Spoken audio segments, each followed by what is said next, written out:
Praise the Lord. Hallelujah. Palakpakan po natin ang ating Diyos. Yung mas malakas na palakpak po para sa Panginoon. Hallelujah. Hallelujah. So, hindi ko na po patatagalin pa, ano? First Sunday, pinag-usapan po natin walking in the finished work of Christ. Second Sunday, pinag-usapan po natin walk in the light. At ngayong Sunday po na ito, pag-usapan po natin walk in the Spirit. So, handa ka na ba? Amen. Tayo po ay manalangin. Hallelujah. Father God in heaven, we glorify your name, O God. Salamat po, Ama naming Diyos, sa panibagong araw na ito, Lord God. That means na kami, Panginoon, Lord God, ay makapakikinig ng iyong salita, Lord God. Lord, we open our hearts, O God. We open our minds, Lord God. Hallelujah. And we want, Lord God, and we allow you, Holy Spirit, to move, Lord God, in this place, Panginoon, Lord God. Hallelujah. Holy Spirit, ikaw po, O Diyos, ang siyang mangusap sa bawat isa, Panginoon. Wini-welcome ka namin, Lord God. We allow your Spirit to speak in us, Lord God. Hallelujah. Clearly, Panginoon, Lord God. Walang sinumang nasa lugar na ito, Panginoon, ang hindi mo katatagpuin at hindi mo po i-encounter, Holy Spirit. Hallelujah. We are excited, Lord God. Hallelujah. Sa mga ituturo mo pa sa amin, Panginoon, sa encouragement mo, Lord God, sa pagtutuwid mo, Panginoon, sa aming mga buhay, Lord God. Patuloy, O Diyos, dalangin po namin ang anointing, Lord God, mag-flow sa buhay ng bawat isa, Lord God. Ang aking mga labi ay maging instrumento mo lamang po, O Diyos, upang ipahayag, Lord God, ang katotohanan at ang iyong mga salita, Lord God, with humility, Lord God, with love, Lord God, with power na nagmumula sa iyo, banal na Espiritu. Dalangin po namin, patuloy na kami ay cover ng blood of Jesus. Ang lugar na ito, Panginoon, no distractions in Jesus' name. Walang anumang gawa ng kaaway, walang matigas na puso, Lord God, sa umagang ito, Panginoon. But everyone, Lord God, hallelujah, ay katatagpuin mo sa pangalan ni Jesus. Ito pong aming sama-samang panalangin. Lahat po ay magsabi ng Amen. Hallelujah. Praise the Lord. Alam niyo, alam niyo po, actually pumunta ako dito, wala akong PowerPoint. So dami nung nag-testimony, no? Natapos ko yung PowerPoint. Kasi kaya ba walang PowerPoint? Kasi mabilis lang tayo. Pero let the Spirit leads po, no, this morning. So basahin po natin ito pong passage na ito, when Jesus promises the Holy Spirit. Okay, sige, flash po natin yan, yung verse na yan. Sabi ni Jesus, if you love me, in John 14, verse 15, if you love me, keep my commands. In verse 16, and I will ask the Father, and He will give you another advocate to help you and be with you forever. The Spirit of truth, the world cannot accept Him because it neither sees Him nor knows Him. But you know Him, for He lives with you and will be in you. In verse 18, I will not leave you as orphans, I will come to you. In verse 19, before long, the world will not see me anymore, but you will see me because I live. You also will live. On that day, you will realize that I am in my Father, and you are in me, and I am in you. Whoever has my commands and keeps them is the one who loves me. The one who loves me will be loved by my Father, and I too will love them and show myself to them. Okay, so ito po yung panahon na kung saan ay si Jesus, nagpaalam siya sa kanyang mga disciple sapagkat babalik na siya sa kanyang Ama sa langit. Nalungkot ang mga disciple kasi sabi niya, Lord, paano na kami? Saan ka pupunta? Parang siguro sabi ng mga disciple, gusto naming sumama. Pero ang sabi ni Christ, kapag hindi ako umalis, hindi darating ang regalo sa inyo. At ito ay walang iba kundi si Holy Spirit. So basahin po natin verse 23. Jesus replied, anyone who loves me, again, will obey my teaching. My Father will love them, and we will come to them and make our home with them. Anyone who does not love me will not obey my teachings. These words you hear are not my own, they belong to the Father who sent me. In verse 25, all this I have spoken while still with you. In verse 26, but the advocate, the Holy Spirit, whom the Father will send in my name, will teach you all things and will remind you of everything I have said to you. So makita po natin, no, si Holy Spirit, alam naman natin, no, ang ating Diyos ay Triune God, isang Diyos na mayroong tatlong persona, the God the Father, God the Son, and God the Holy Spirit. So Holy Spirit is our advocate. Si Holy Spirit po, ang siyang humalili kay Christ after niya na gawin ang kalooban ng Diyos Ama dito sa lupa. Okay? Si Holy Spirit po ang sumama sa mga disciples at mga apostol. So, the Holy Spirit, itong persona ng ating Diyos, ay siyang ating counselor. Okay? Siya po ang ating helper. Siya ang ating teacher. At siya ang nag-lead sa mga disciple sa deeper knowledge of the gospel of truth. Without the Holy Spirit, hindi po lubos na mauunawaan ng mga disciple ang itinuro sa kanila ng Panginoong Jesus.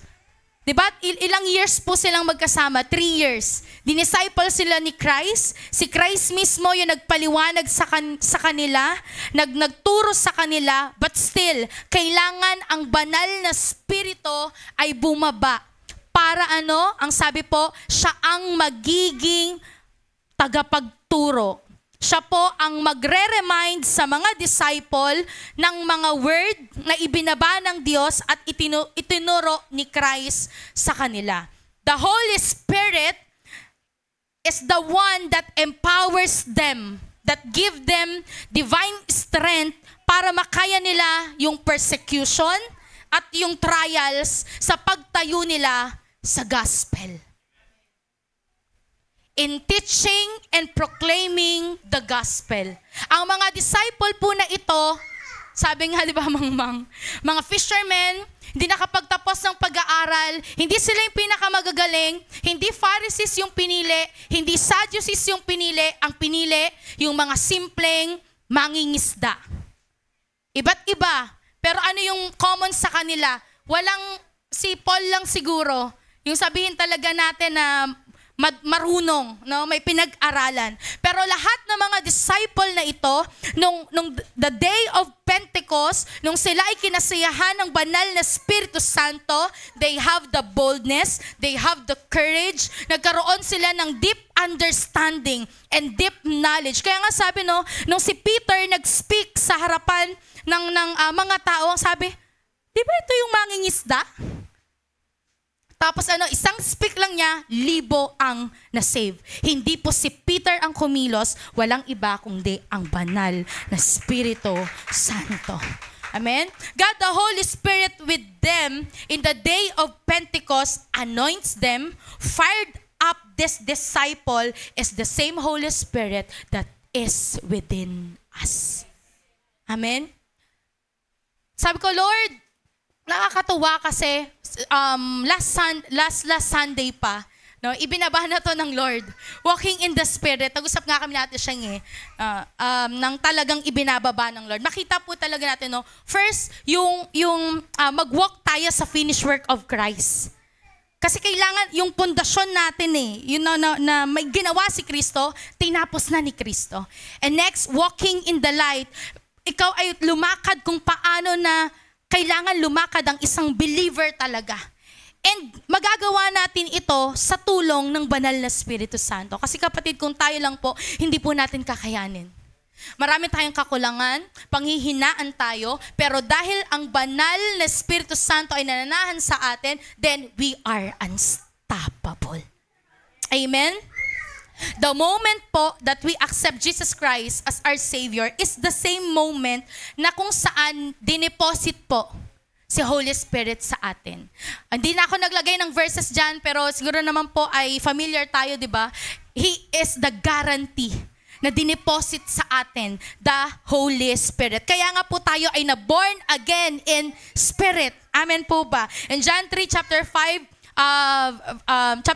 sabi po dyan, very I tell to you, sabi ni Lord kay Nicodemus, no one can enter the kingdom of God unless they are born of water and the Spirit. For flesh gives birth to flesh, but the Spirit gives birth to spirit. Ang tao nagre-reproduce ng buhay, ng human life, pero ang spirito nagbibigay, nagpo-produce ng spiritual life.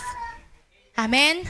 Amen? So tayo po, dahil nasa atin ang banal na Espiritu Santo, so meron tayong spiritual life. Amen po ba? So ang ating mga espiritu, buhay. Buhay ka ba? Amen. Amen. So sobrang nakakatuwa, no? Pangalawa, makita po natin, kasi pinag-usapan natin, deeper in the application of the Word of God. Deeper, more than sa alam natin ang salita ng Diyos, nasa puso natin ang salita ng Diyos, ito po dapat ay nagre-reflect, nilalakaran natin at ina-applyan natin. So makita natin anong role ni Holy Spirit. Kasi tulad nga po na sinabi ko, kung tayo lang, naku po, hindi po talaga natin kakayanin. Holy Spirit is the ultimate author of the Scripture. Si Holy Spirit ang nag-inspired sa mga disciples at sa mga propeta, lahat ng mga ginamit na man of God para ang salita ng Diyos ay maisulat o mailimbag. Gumamit siya ng mga tao. This is the work of the Holy Spirit through human authors. Ang sabi po in 1 Timothy chapter 3 verse 16, all scripture is God-breathed, useful for teaching, rebuking, correcting, and training in righteousness. Kung babasahin natin yung kasunod na verse, although wala po dyan, so that the servant of God will be thoroughly equipped for every good work. Ang salita po ng Diyos ay God-breathed. Ibig sabihin, ito po ay ano yung God breath na yan? Yan po ay inspired, mismong hininga ng banal na Espiritu Santo. Hindi lang po yung logos, even the rema. Yung natatanggap natin, di ba may dalawa yan, the logos and the rema, yan po ay parehong nagmula kay Holy Spirit. 2 Peter chapter 1 verse 21, for prophecy never came by the will of man, but the holy men of God spoke as they were moved by the Holy Spirit. Ang mga propeta na ginamit po ng Diyos, no?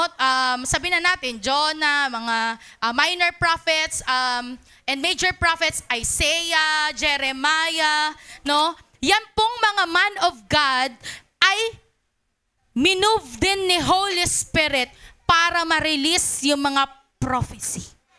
At walang ni isa man sa mga prophecy ang hindi nangyari at hindi mangyayari. Sapagkat ang sabi sa Word of God, no, walang salita ng Diyos ang babalik sa Kanya na walang inaccomplish. Amen? The Holy Spirit revealed God's Word to us. Amen po. Kaya nga po nung hindi pa ako born again, hirap na hirap ako umintindi sa Biblia. Kahit na teacher po ako. Yung, ano ba to? Ano bang gusto niyo sabihin dito? But the moment po, the more na kilala ko na si Christ, share ko lang po saglit. Ako po ay matagal na naging parang lingkod din po sa dating pananampalataya, choir po ako doon. So, fix na ako. Sabi ko, okay na ako kasi narinig ko naman, you have relationship with the Lord and then save ka na. Pero alam niyo po, kakasama ko sa mentoring ng mga kananayan, kasi si Tita Eva, Neng, sama ka dito, punta tayo sa taniman, ganyan. So, makasama ko sina Sister Kesa, sina Sister Abet, tas ang leader noon si Papu. Pero ang mini-mentor po niya ay mga kananayan. Diba? Ako lang single dun. Pero alam niyo po, ginamit ng Panginoon yung cell group na yon para ma-reveal talaga sa akin kung sino ang Diyos. At kung ano ang pagkatawag sa akin ng Diyos. Hindi nila tinurong talikuran mo na ang hindi po. Nung habang nag-i-speak si Pastor Vlad that time, feeling ko, si Holy Spirit nangungusap sa akin. At truly, bubuksan niya ang pagkaunawa mo. Binuksan niya yung understanding ko na dati hindi ko, sabi ko, okay lang, wala naman sarili yun nasa relasyon. Hindi, dadalhin ka ni Holy Spirit sa katotohanan. Holy Spirit guides us in all truth. Yung paniniwala ko dati, yung pananampalataya ko dati na okay lang, may relationship naman ako sa Lord, naglilingkod naman ako sa Lord, alam ko naman sa puso ko, pero hindi enough yung half-truth, kung hindi all truth.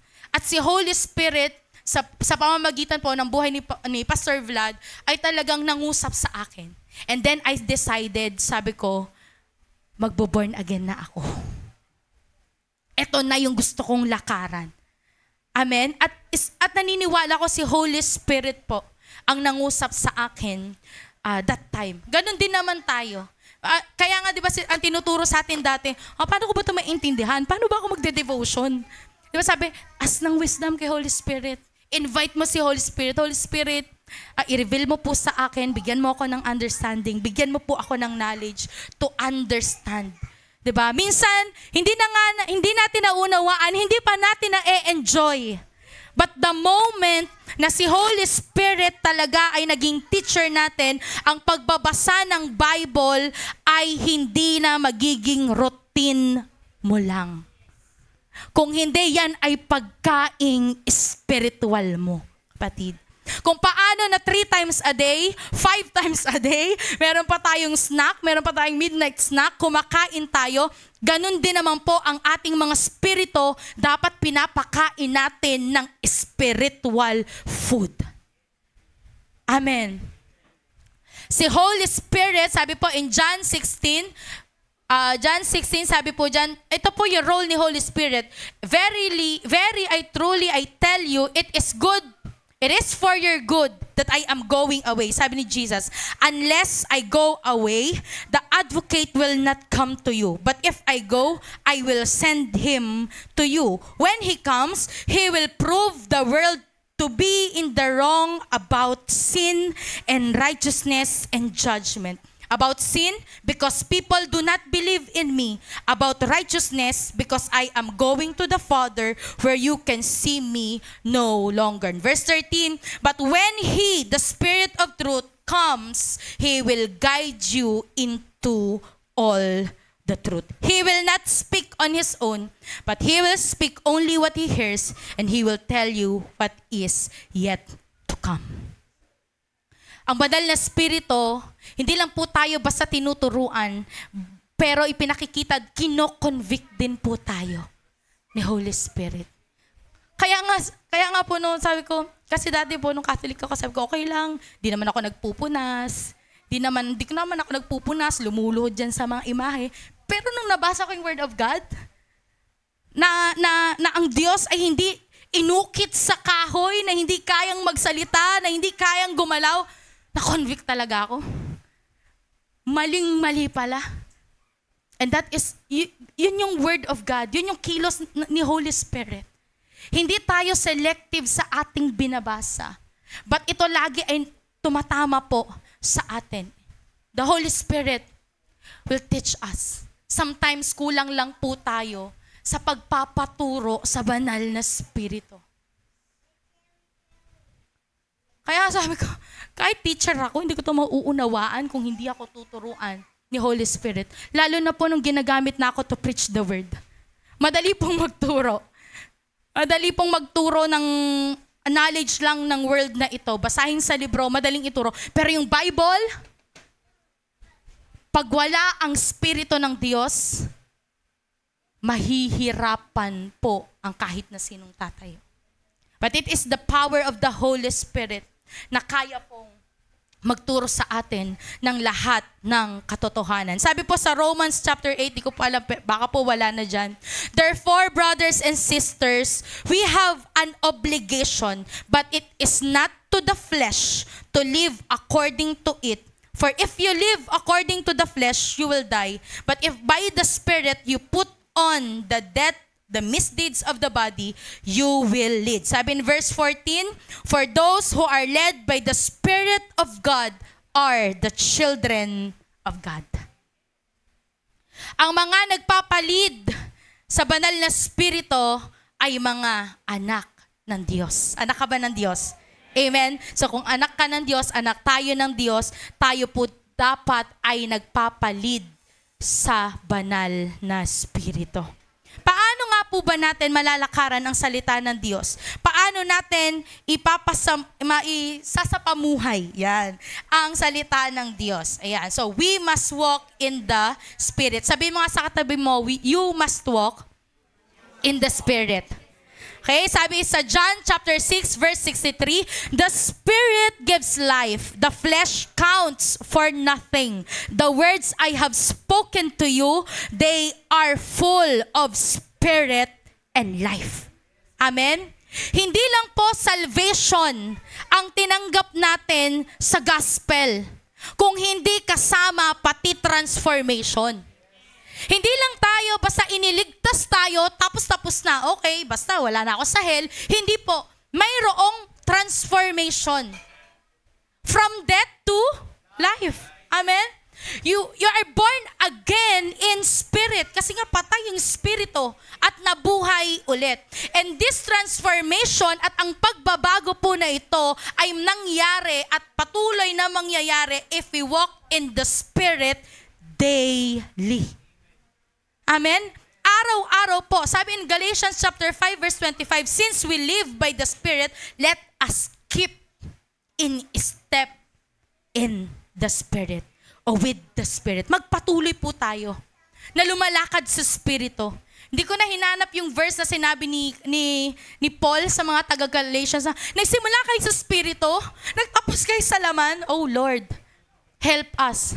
Ayaw po namin nagsimula kayo sa Spirito, nagtapos kayo sa laman. Mas okay pa yung nagsimula kayo sa laman, pero nagtapos kayo sa Spirito. Hindi po natin kayang kumilos o sumunod kung aasa lang tayo sa kakayanan natin. Kasi mayroon pong everyday battle ang flesh at ang spirit. We have flesh. Kitang-kita po natin yan. But how to walk in spirit daily? Number 1, kinakailangan natin ng lifestyle of daily surrender. Kailangan natin araw-araw may pagsuko, may pag-surrender. Ang pag-surrender po, hindi automatic na nangyayari. It does not flow naturally sa atin.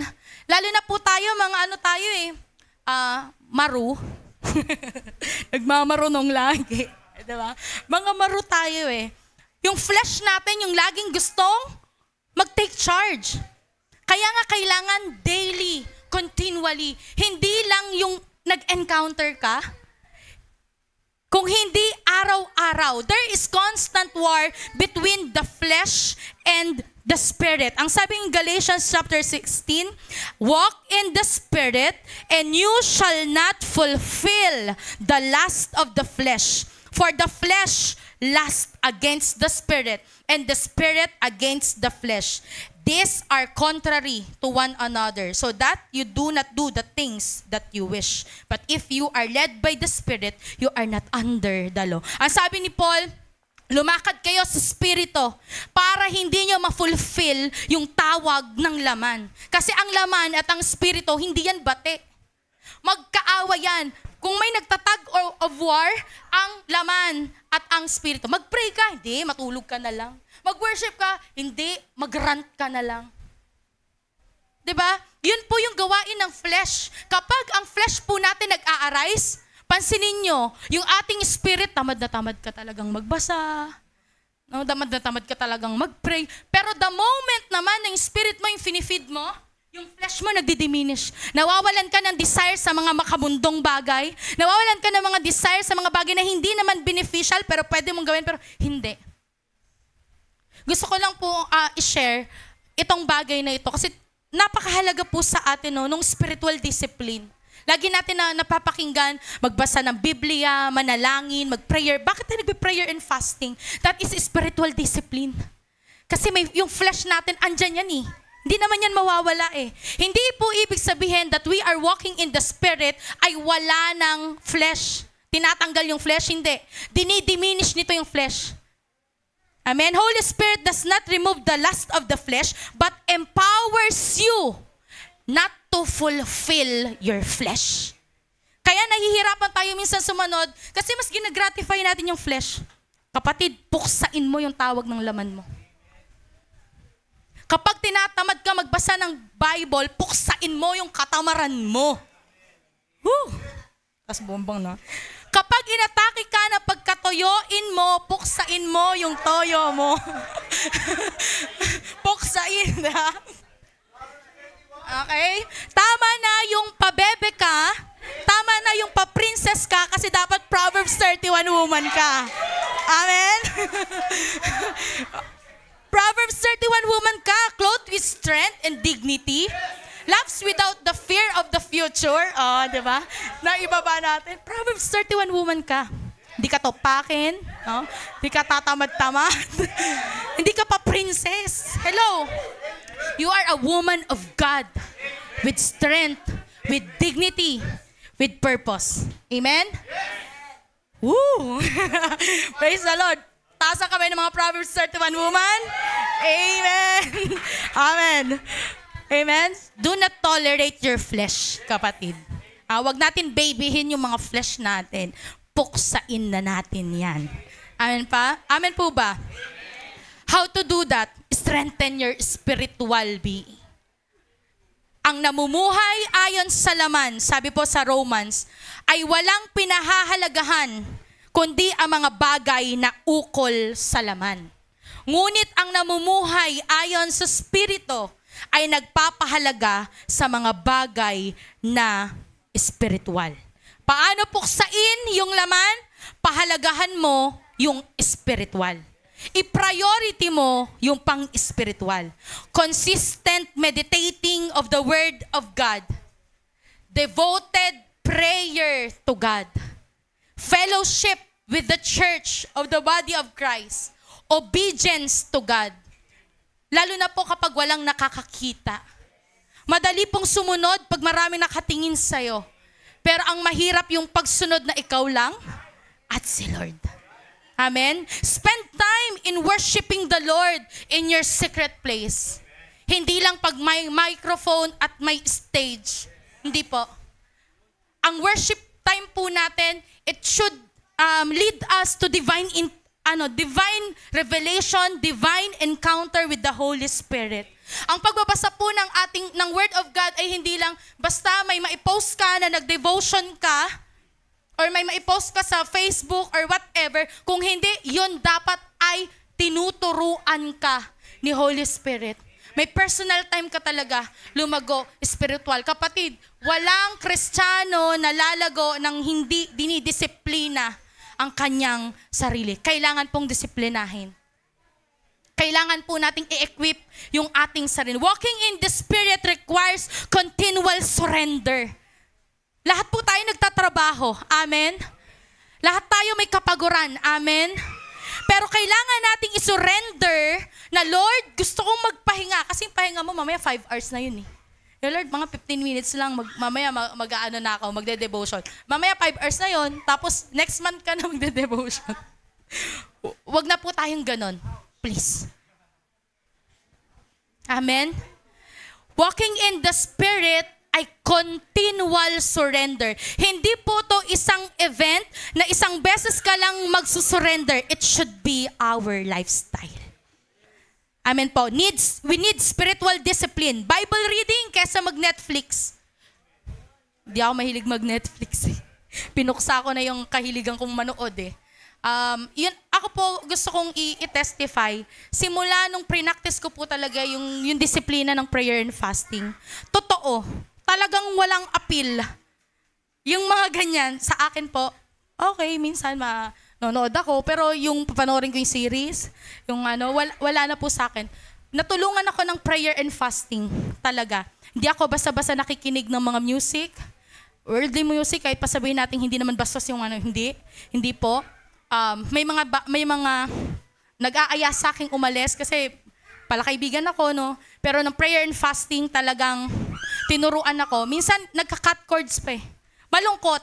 Kasi may mga circle of friends ako na simula na nag-prayer and fasting ako, akala nila, syempre, kain na. Di nila alam naka-fasting ako. Hindi, sige, bye-bye. Uwi na ako. Isip nila, iwasan ko sila. But sometimes, dadalhin ka talaga ng Lord sa ganong pagdidisiplina. Madali kasi natin sabihin, Lord, next time na. Kung next time, kailan pa, kapatid? Kung hindi pa natin didisiplinahin, we need to focus right now and walk in the Spirit kasi papalapit na. papalapit na po. Hindi tayo yung simple na prayer, Lord, thank you for this day. Okay naman yon. Okay po yung meron tayong, alam niyo yung constant lang pakikipag-usap kay Holy Spirit, kahit naghuhugas ng plato. Natutuwa nga ako si Holy Spirit tuwing naglalaba ako, diyan siya nagbababa sa akin. Hindi yung talagang time ko ng prayer eh. Minsan habang nasa lababo, mag-i-speak, anak, di ba ganito? Yung ganong klaseng, talagang we connect to the Holy Spirit. We should live in the awareness that we carry the presence of God. Nananahan po sa atin ng banal na Espiritu Santo. Actually, templo ka ng banal na Espiritu. Ang sabi sa 1 Corinthians chapter 6 verse 19, do you not know that your bodies are temples of the Holy Spirit, who is in you, whom you have received from God? You are not your own. Alagaan mo ang templo ng banal na Espiritu, yang katawan mo, dahil yang katawan mo, hindi po yan sa'yo. Yan ay sa banal na Espiritu Santo. Huwag mong abusuhin ang katawan mo, kakapuyat. Yes, coming from me. Huwag mong gamitin ang katawan na yan sa pagkakasala. No, kapag ang katawan mo kailangan na ng pahinga, kapatid, magpahinga ka. Amen? Kung kailangan, alam mo na, kailangan mo ng cleansing, magpa-cleansing ka na.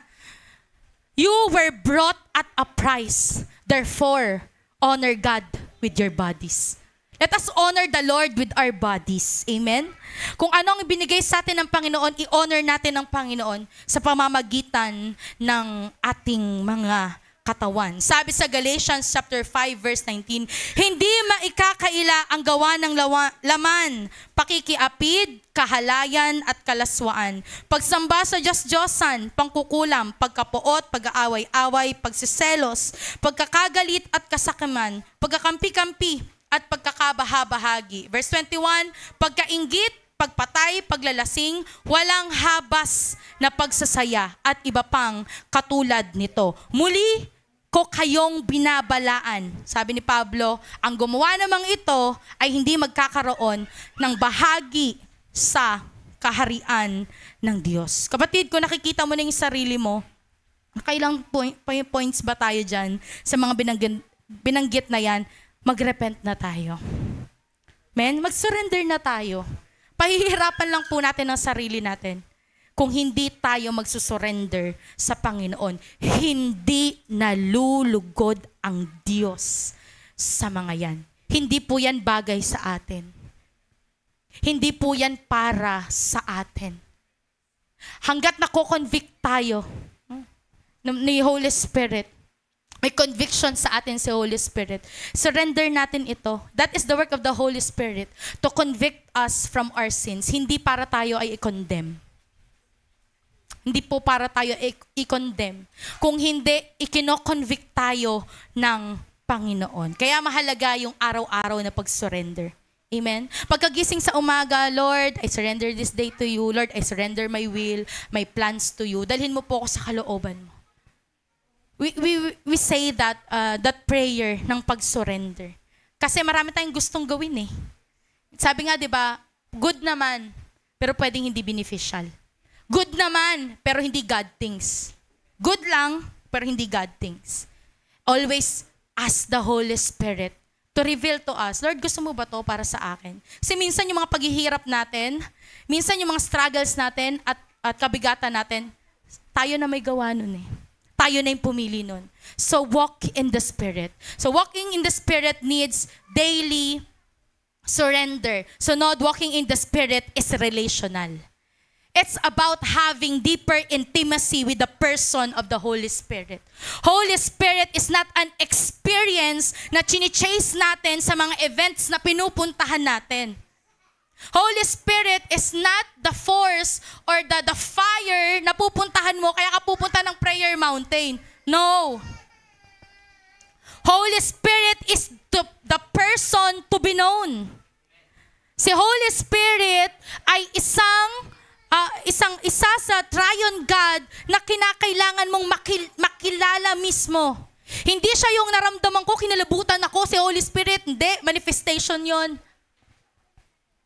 Pero hindi yun si Holy Spirit. Because si Holy Spirit may mind, nasasaktan, may will. Kaya nga sabi, di ba?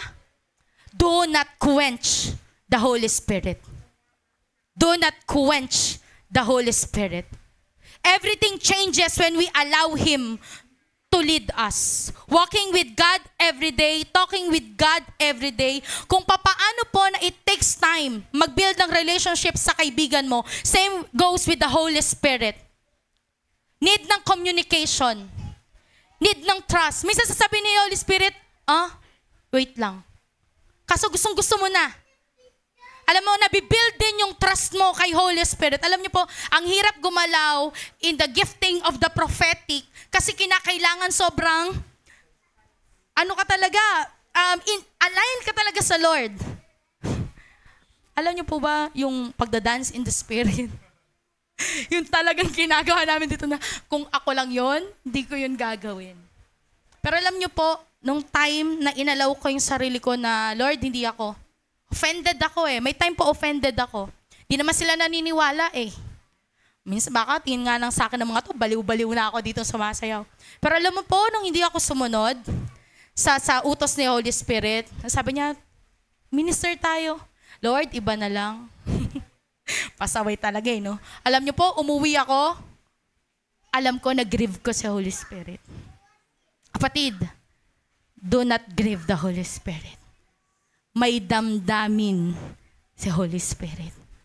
And the moment na talagang hindi, paano kaya yung kasama mo sa bahay, hindi mo kinakausap? May cellphone ka, di mo ginagamit. May asawa ka, di kayo nag-uusap. Alam ko lang, may asawa ko, dyan lang siya. Okay na yan. Ganon din ba tayo kay Holy Spirit? Alam ko, si Holy Spirit nakatira sa akin. Okay. The Holy Spirit wants a deeper intimacy with you.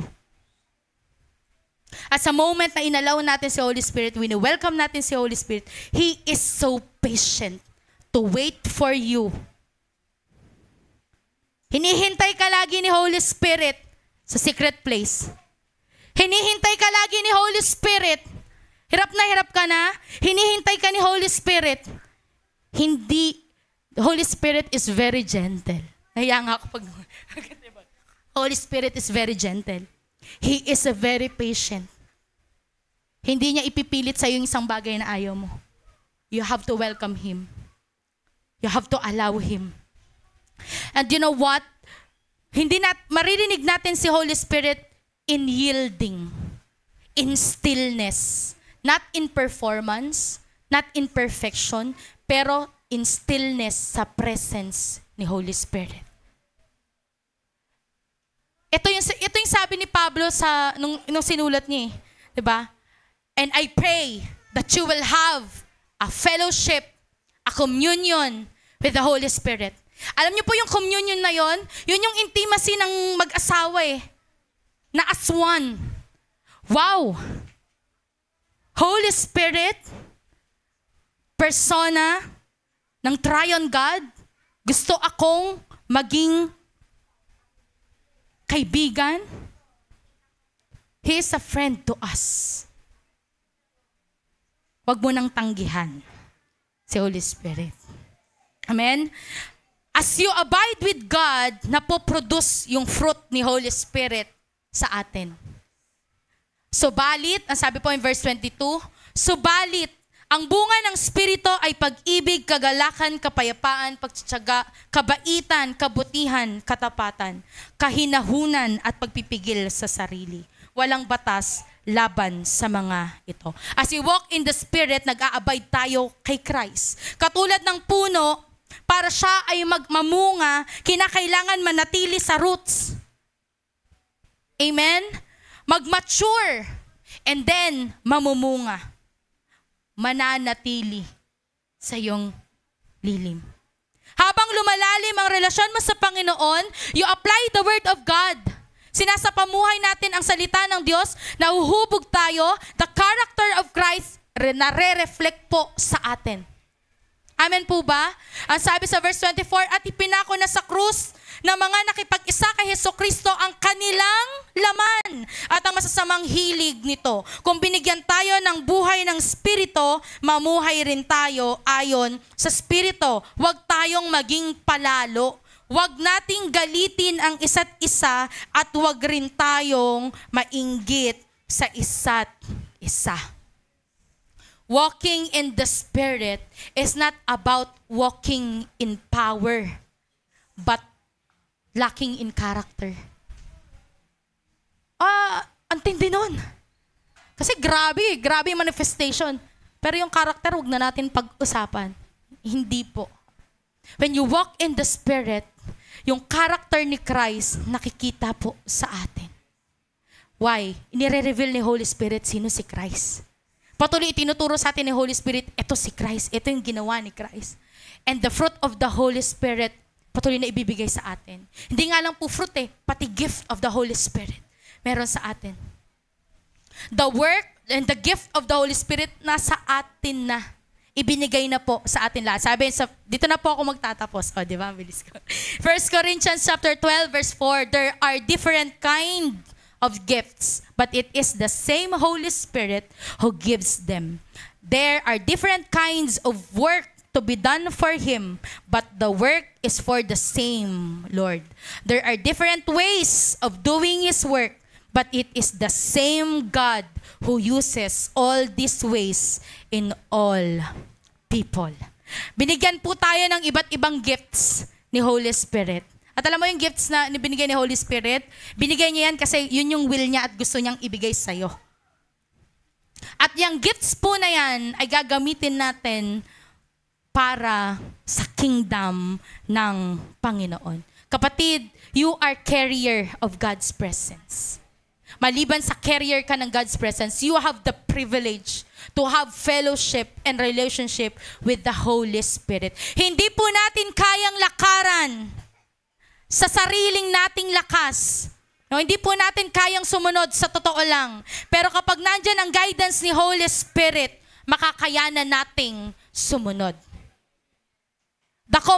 Minsan the command is very simple, pero yung application, it should be intentional. Yung i-apply natin ang Word of God, kinakailangan maging intentional po tayo. May mga bagay na ipapagawa si Lord sa atin na minsan hindi natin maintindihan, pero pag yan ay batay sa salita ng Diyos at yan ang prompting sa'yo ni Holy Spirit, susunod tayo. Amen? Nung ang mga disciples ay kanasiyahan ng banal na Espiritu Santo, doon nagsimula yung paglaganap ng gospel from nations to nations. Doon na-birth sa kanilang mga puso yung Great Commission. Kapatid, hindi tayo maliligaw kung si Holy Spirit ang nagli-lead sa atin. Hindi tayo maliligaw ng emosyon natin. Hindi tayo maliligaw ng mga problema na meron sa atin. Alam niyo po, ito yung word na na-receive ko nung kami po ay nasa Piniel. Ang sabi ng Diyos, we have so many distractions. Marami tayong pinoproblema, marami tayong worries, marami tayong iniisip, marami tayong plano. Kaya madalas hindi natin marinig yung kanyang gustong sabihin. Kaya minsan hindi tayo makasunod sa kanyang leading. Bakit? Kasi gusto natin tayo Yung flesh natin nag-a-arise Pero salamat sa Panginoon. Sobrang salamat sa Panginoon. Kasi grabe yung grasya niya. Si Holy Spirit din yung patuloy nagre-remind sa atin. Anak, balik ka. Anak, eto yung gagawin mo. Anak, eto yung gagawin ng church mo. And sabi ng Lord, you are my bride. Prepare for you are my bride at babalik ako. Yun ang sabi ni Christ. Prepare your family. Prepare your community. Prepare your church. Prepare. Hindi natin alam. Kung manonood po tayo ng balita ngayon, ang nangyayari ngayon sa Israel, na sila ay sinasalakay, we have to prepare, mga kapatid. At naniniwala po ako, dinadala tayo ng Panginoon. Sabi, ang mga anak ng Diyos, nagpapalid kay Holy Spirit. Tayo po tayong lahat. Hallelujah. Oh God, Holy Spirit, thank you for reminding us, Lord, continuously walk, O God, in the Spirit, Lord. Oh, we welcome your holy presence.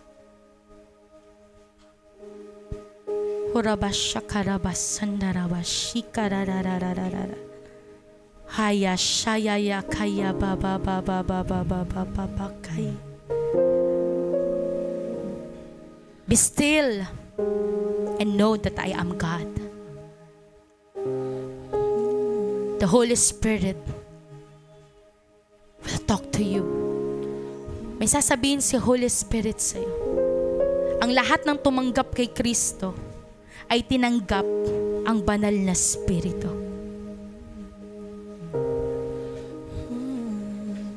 Right now, I pray in the name of Jesus. Hallelujah.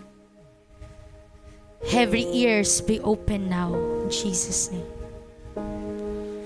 Panginoon, ang nais ko, kagandahan mo ay pagmasdan ang pag-ibig mo sa akin. Holy Spirit is gentle. The Holy Spirit is patient. The Holy Spirit is loving. He won't condemn you. He won't condemn you, but He will convict you.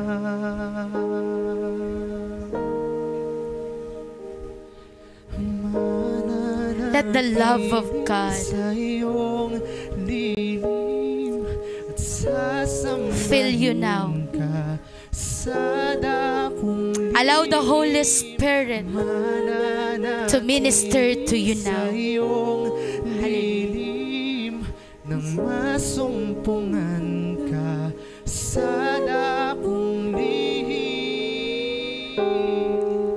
Allow the Holy Spirit to remove everything na hindi bagay sa'yo at hindi para sa'yo.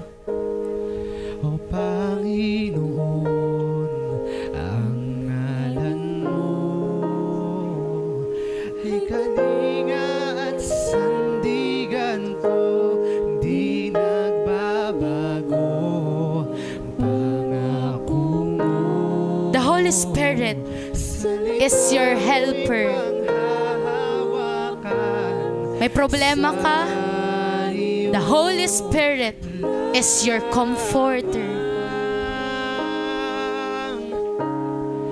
Matatagpuan sa iyo lamang.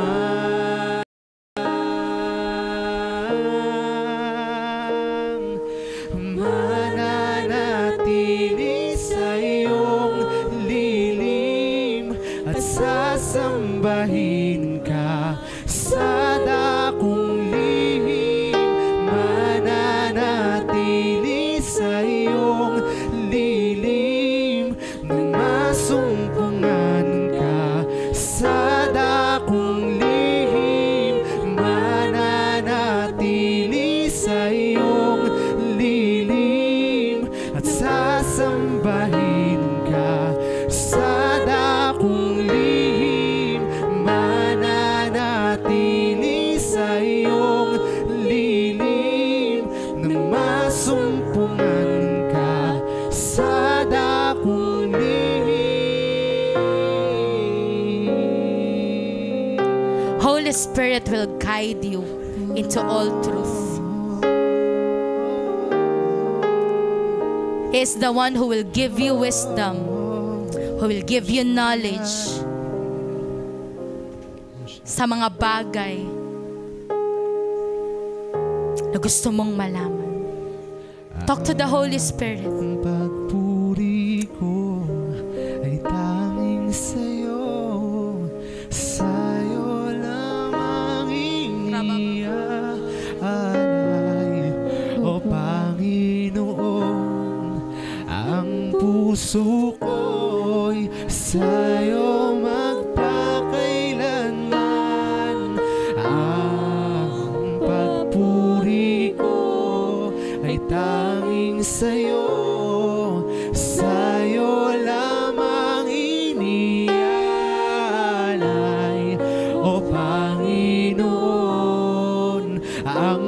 puso ko'y sa'yo magpakailanman. Ang pagpuri ko ay tanging sa'yo, sa'yo lamang iniaalay,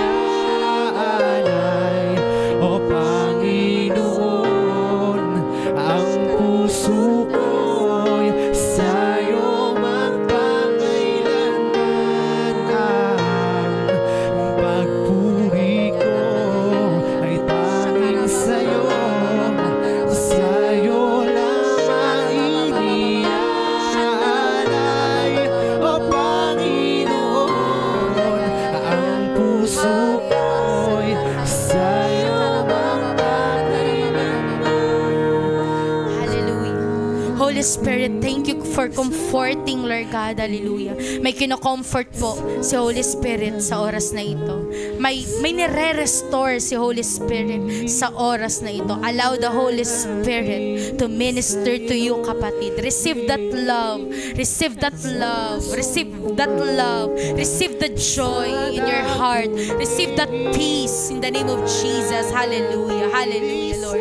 Thank you, Holy Spirit. Thank you, Holy Spirit. Holy Spirit, dalangin po namin, O Diyos. Patuloy po kaming maging aware sa presensya mo. Sa araw-araw, Panginoon, Lord God. Lord, we don't want to grieve you anymore. We don't want to hurt you anymore, O God. Holy Spirit, dalangin po namin, Lord God. Hallelujah. Dalhin mo po kami sa mas malalim pa na relasyon at intimacy sa iyo, Lord God. Hallelujah. More of us, Panginoon, Lord God, ang makuha mo, Panginoon. More of us, Lord God, ang maibigay namin sa iyo, Panginoon. Lord, tulungan mo po kami, banal na Espiritu, to surrender. To surrender daily, O God. Hallelujah. To trust in you, Lord God. That as we surrender, Lord, may higit at mas maganda kang plano at mas alam mo kaysa sa amin. Holy Spirit, we continuously ask and pray, Lord. Bigyan namin ng halaga ang oras namin sa iyo. Ang pakikipag-communion at fellowship namin sa iyo. That, Lord, hindi kami mapuno ng mga bagay ng mundong ito. Ng worries, ng problem. Anything, oh God, hallelujah. We ask and pray, Lord. Patuloy na ipakita mo po sa amin, Panginoon, ang aming kalagayan sa iyo.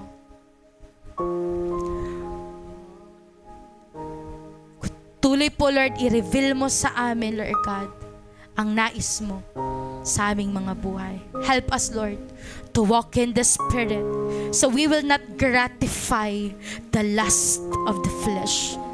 We cannot do it on our own, God. Hindi po namin kaya sa aming mga sarili. But thank you because the Spirit living within us is the same Spirit that rose Jesus from the dead. Kapatid, right now, the Holy Spirit wants to give you something. The Holy Spirit is a gift giver.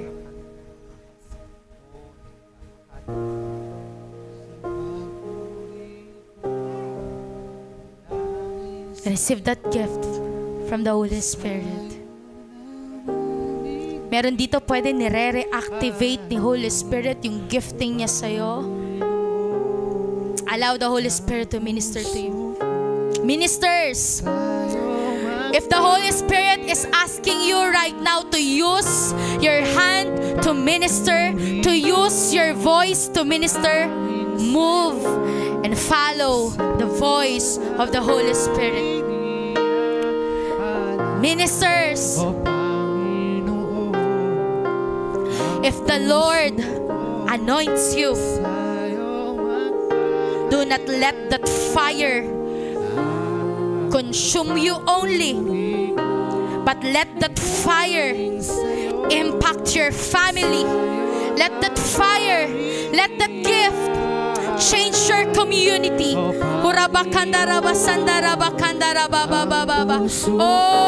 Holy Spirit. Oh, Holy Spirit. God, we allow you to fill us. Lord, we allow you to consume us, Holy Spirit. Hallelujah, hallelujah. Let your anointing flow, God. Let your healing flow right now, Holy Spirit, in your people, in your children, oh God. Hallelujah. In the name of Jesus, in the name of Jesus, release that prophetic word. Release that prophetic word. Urabakaya bashikara baba baba baba. Oh, rababa baba kandaya rababa bashikara baba baba. Rabashikara baba sandaye. Sharabakandara masandara kandara baba baba. Holy Spirit, Holy Spirit, thank you, God. Thank you, Lord. Hallelujah. You are the same yesterday and today, God. Hallelujah. The same Holy Spirit. Hallelujah. The same Holy Spirit that consumed the disciple is the same Holy Spirit in this room. Come on right now, pray in the Spirit.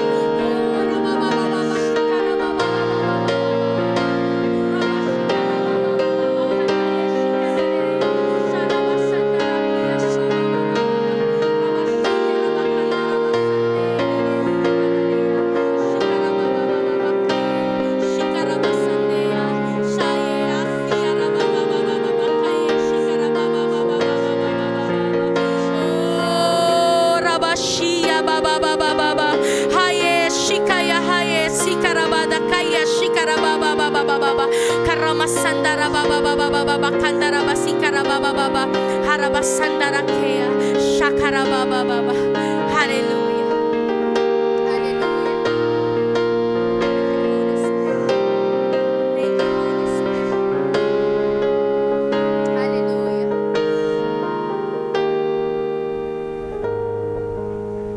Ang apoy na yan at ang anointing na yan, ang restoration na ginawa sa'yo ng banal na Espiritu is not only for your benefit. He wants to partner with you. He wants to work with you. He wants na makita ang glory niya sa'yo. From this day forward, walk in the Spirit. Walk with the Holy Spirit. He loves you. He cares for you. Right now, He is empowering you.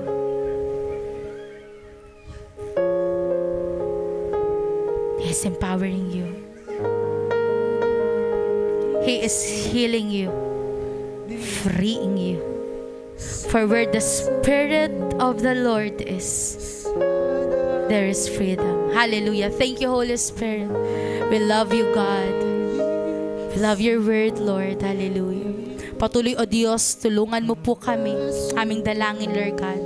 Kami, Lord God, ay patuloy na lumakad sa purpose at plano mo po para sa church na ito, Lord God. Ang kabuuan ng the Lord ay our righteousness church, Lord God. Hallelujah. Pangunahan mo, O Diyos, ang aming dalangin, Lord God. Ganapin po namin, Lord God. Hallelujah. The work, Lord God. Hallelujah. The great commission, Lord God, that you have given to the believers, Panginoon, Lord God. Hallelujah. Dalangin po namin, O Diyos, patuloy kaming lumakad sa kapangyarihan mo, Panginoon, Lord God. Patuloy na gamitin mo po ang aming mga kamay, Panginoon, Lord God, that the manifestation and the power of the Holy Spirit will flow in these hands, O God, will flow in our lips, Panginoon, Lord God, and that it will bring glory unto your name alone, Lord God. We love you, we praise you in Jesus' name. Amen. Palakpakan po natin ang ating Diyos. Hallelujah. Thank you, Lord. Amen. Amen.